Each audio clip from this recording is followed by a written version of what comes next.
നടത്തിയ ഒരു degree level എക്സാമിന് ചോദിച്ച ക്വസ്റ്റ്യൻ ആണ്. If a plus b equal to 7, root of b square minus 9 equal to 4, then a is equal to question mark.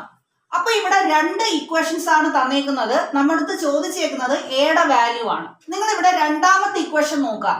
Root of B square minus 9 equal to 4. അതിൽ നിന്ന് നിങ്ങൾക്ക് ബിയുടെ value കിട്ടുമല്ലോ.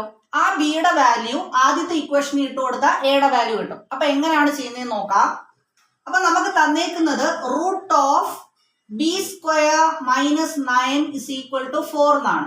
രണ്ട് സൈഡും ഞാൻ സ്ക്വയർ ചെയ്യുവാണ്. അപ്പൊ root of B square minus 9 square ചെയ്യുമ്പോൾ ബി സ്ക്വയർ മൈനസ് 9 എന്നാവും. ഈക്വൽ ടു 4 സ്ക്വയർ ചെയ്യുമ്പോൾ 16 എന്ന് കിട്ടും.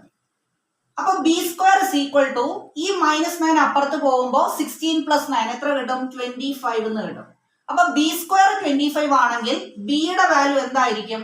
പ്ലസ് ഓർ മൈനസ് റൂട്ട് 25, അതായത് പ്ലസ് ഓർ മൈനസ് 5 എന്ന് കിട്ടും. അതായത് ബിയുടെ വാല്യൂ ഒന്നെങ്കിൽ പ്ലസ് 5 ആയിരിക്കും, അല്ലെങ്കിൽ മൈനസ് 5 ആയിരിക്കും. ഇനി ആദ്യത്തെ ഇക്വേഷനിൽ പറഞ്ഞേക്കുന്നത് A plus B equal to 7 എന്നാണ്. Okay, A plus B equal to 7. അപ്പൊ ഇവിടെ നിങ്ങൾ എയുടെ വാല്യൂ ഇട്ട് കൊടുത്താൽ നിങ്ങൾക്ക് ബിയുടെ വാല്യൂ കിട്ടും. ഇവിടെ എയുടെ വാല്യൂ ഒന്നെങ്കിൽ പ്ലസ് ആവാം, അല്ലെങ്കിൽ മൈനസ് ആവാം.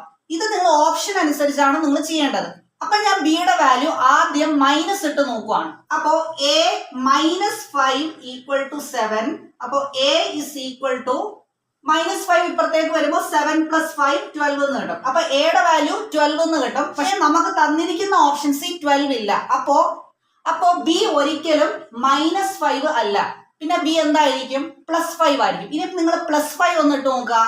A plus 5 equal to 7. അങ്ങനെയാണെങ്കിൽ എയുടെ വാല്യൂ എത്ര കിട്ടും? 7 മൈനസ് 5 ഈക്വൽ ടു 2. നമ്മുടെ ഓപ്ഷനിൽ 2 ഉണ്ട്. അപ്പൊ ഓപ്ഷൻ ഡി 2 ആണ് കറക്റ്റ് ആൻസർ.